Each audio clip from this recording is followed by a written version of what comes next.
Hello and welcome to a new Python coding challenge. Today you are playing the part of a bank safety officer.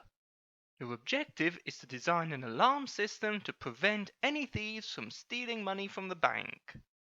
The input is simple. You are given a string of characters which represent a fictitious two-dimensional layout of the bank, where X marks an empty space, G marks a security guard, T represents a thief, and the $sign represents money. Your task is to write a function which takes this input as a string and returns the word alarm if at any point the thief has a direct line of sight with the money. In other words, if at any point a guard is not standing between the thief and the money. Else, the function should return the word safe. This challenge is not as hard as it looks at first, so make sure to give it a go. As always, I will reveal the solution in next week's video.